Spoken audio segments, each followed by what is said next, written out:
Bismillahirrahmanirrahim. Assalamualaikum warahmatullahi wabarakatuh. Puji dan syukur kehadirat Allah Subhanahu wa Ta'ala mana kita panjatkan, karena atas rahmat dan hidayahnya kita dapat berkumpul secara online dalam keadaan sehat walafiat. Salawat serta salam selalu limpahkan kepada junjungan kita, yakni Habibana wa Nabiyana wa Maulana Muhammad Sallallahu Alaihi Wasallam. Tak lupa kepada keluarganya, kepada para sahabatnya, kepada para tabi'in serta tabi'innya, dan semoga sampai kepada kita selaku umatnya. Ibu dosen yang saya hormati, Ibu Neni Setiani MPD, rekan pemateri yang saya hormati, teman-teman kelas PAUD 6D yang saya cintai, serta teman-teman online yang sedang menonton video ini yang saya cintai. Sebelumnya, teman-teman online tahu nggak sih apa itu quantum teaching? Ada yang tahu nggak? Jangan kasih tahu siapa-siapa ya. Sebenarnya aku juga belum tahu apa itu quantum teaching. Nah, daripada kita penasaran apa itu quantum teaching, bagaimana konsepnya, bagaimana apa sih tujuannya quantum teaching itu, kemudian bagaimana prinsip quantum teaching itu, daripada aku bingung dan kalian juga semua bingung, mari kita simak pemaparan materi dari rekan-rekan saya. Baik, untuk yang pertama, mari kita simak mengenai apa itu quantum teaching dan apa sih tujuan adanya quantum teaching itu. Saya persilakan kepada Fitri Fauziati untuk materi yang pertama. Saya akan menjelaskan tentang quantum teaching. Apa sih yang maksud dengan quantum teaching? Quantum teaching adalah pengajaran yang menumbuhkan suasana kebersamaan, menciptakan kenyamanan dan ketenangan dalam belajar, serta memberikan penyadaran pada peserta didik terhadap proses yang sedang dijalani atau sebuah metode belajar yang dinamis dengan melakukan interaksi bersama siswa. Itu yang dinamakan dengan quantum teaching. Tujuan pembelajaran quantum teaching yang pertama yaitu menciptakan lingkungan belajar yang efektif. Bagaimana seorang guru menciptakan suasana pelajaran yang efektif, yaitu harus mempersiapkan terlebih dahulu rencana pembelajaran seperti RPP, RPPH, atau modul. Karena kalau guru sudah menyiapkan modul-modul tersebut, pembelajaran akan berjalan dengan efektif. Yang kedua yaitu menciptakan proses belajar yang menyenangkan. Nah, ini sangat penting sekali untuk anak-anak, khususnya PAUD, karena anak-anak PAUD itu bermain sambil belajar. Jadi kita sebagai guru harus menciptakan pembelajaran yang menyenangkan. Yang ketiga yaitu menyesuaikan kemampuan otak dengan apa yang dibutuhkan oleh otak.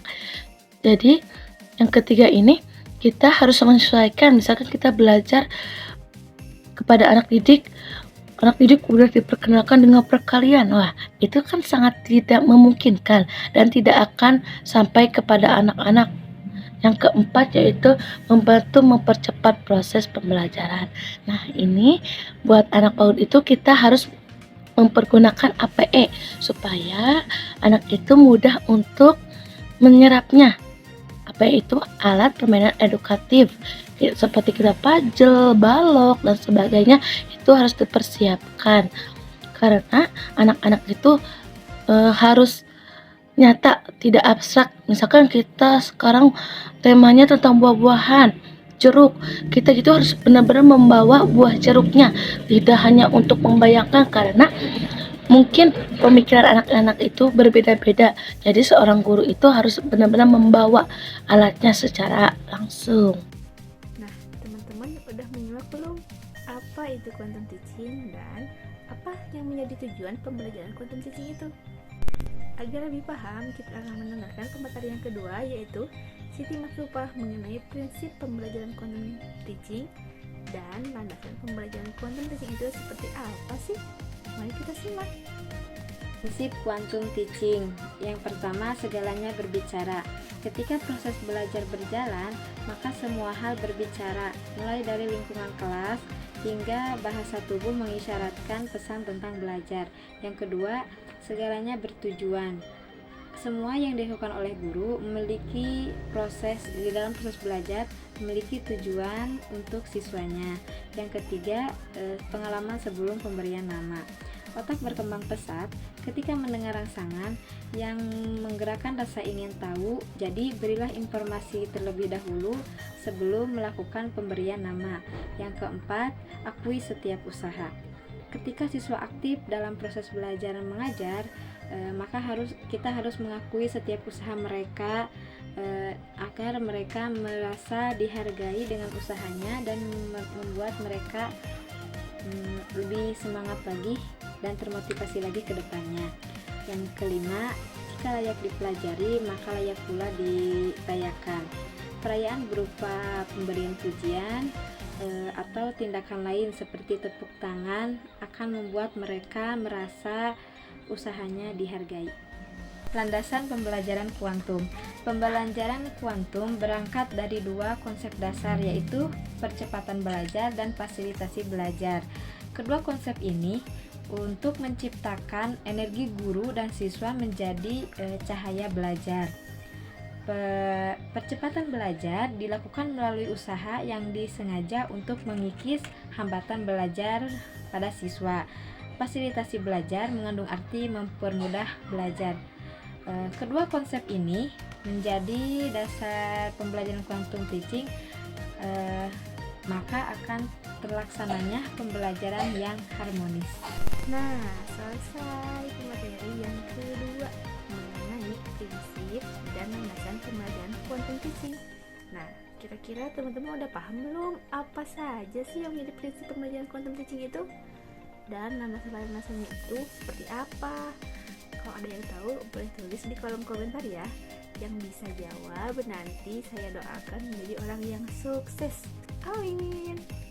Nah, selanjutnya kita akan mendengarkan pemateri yang ketiga mengenai konsep pembelajaran quantum teaching. Konsepnya itu ada berapa ya? Gak mungkin kan kalau cuma satu atau dua konsep aja. Kemungkinan banyak konsep dalam pembelajaran quantum teaching ini. Nah, kira-kira siapa ya yang menjadi pemateri mengenai ini? Kita simak pemateri yang ketiga, yakni Elsa. Baik, untuk konsep pembelajaran quantum teaching itu mengandung 6 aspek. Yang pertama merupakan tumbuhkan. Maksudnya di sini yaitu tumbuhkan minat anak sehingga guru bisa memasukkan pengalaman pribadi mereka sehingga muncul jembatan untuk mencapai materi yang sedang dipelajari. Kemudian aspek yang kedua merupakan alami. Tunjukkan keterkaitan antara pelajaran, pengetahuan, serta pengalaman mereka sendiri, seperti memberikan studi kasus yang ringan dalam permulaan pembelajaran untuk mencapai tema pokok yang sedang dipelajari. Selanjutnya nomor 3 yaitu penamaan. Maksudnya di sini hadirkan keterkaitan pengalaman siswa dari sesi sebelumnya untuk menjadikan materi pembelajaran hari ini itu lebih terarah dan lebih mudah dipahami oleh siswa. Kemudian yang keempat yaitu demonstrasi. Maksudnya di sini yaitu demonstrasikan kegiatan belajar siswa untuk mendapatkan kesempatan agar anak dapat menerapkannya sendiri. Karena bagi anak, jika mendapatkan hal baru, itu anak sangat membutuhkan ruang untuk pembuktian. Untuk nomor 5 yaitu ulangi. Maksudnya guru itu harus sering mengulangi tema pembelajaran yang telah dilalui agar si anak terus mengingat pembelajaran yang telah diajarkan. Kemudian yang keenam yaitu rayakan. Bagi anak, merayakan merupakan sebuah kesenangan dan dorongan untuk terus berproses. Misalnya merayakan bisa dengan hanya sekedar ucapan selamat atau sekedar tepuk tangan, atau bisa juga memberikan reward untuk si anak. Nah, teman-teman, kita telah sampai kepada pertengahan materi nih. Kita udah bahas mengenai apa itu quantum teaching, tujuannya itu apa, landasan serta prinsipnya, tak lupa juga dengan konsep pembelajarannya itu seperti apa. Nah, sekarang untuk materi yang terakhir mengenai model pembelajaran quantum teaching. Kira-kira modelnya itu seperti apa sih? Modelnya itu apa saja dan bagaimana? Mari kita simak pemaparan materi dari pemateri keempat, yaitu Umi Cemina.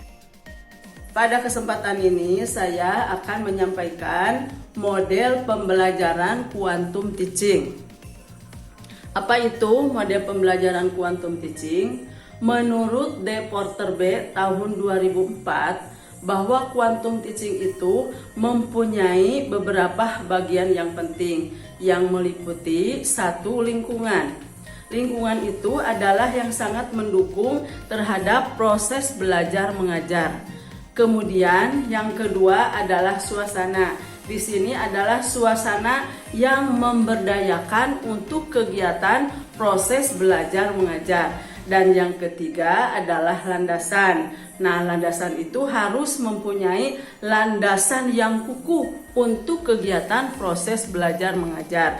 Dan yang keempat adalah rancangan. Nah, di sini adalah rancangan pembelajaran yang sangat dinamis. Nah, alhamdulillahirabbil alamin, teman-teman, kita sudah sampai kepada akhir materi. Kita sudah membahas beberapa materi mengenai quantum teaching. Nah, coba yang bisa ditangkap oleh kalian itu yang mananya saja nih? Kalian sudah paham kan apa itu quantum teaching? Nah, kalau belum paham, boleh kalian tanyakan di kolom komentar ya. Mungkin dicukupkan sekian materi yang bisa kelompok kami sampaikan. Semoga materi ini dapat bermanfaat khususnya bagi kami, umumnya bagi kalian semua yang menonton video ini. Dan kami sangat-sangat membutuhkan kritik dan saran dari teman-teman semua, terkhususnya dari ibu dosen kami.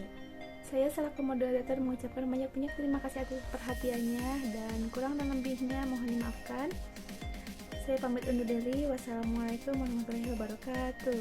See you next video, teman-teman.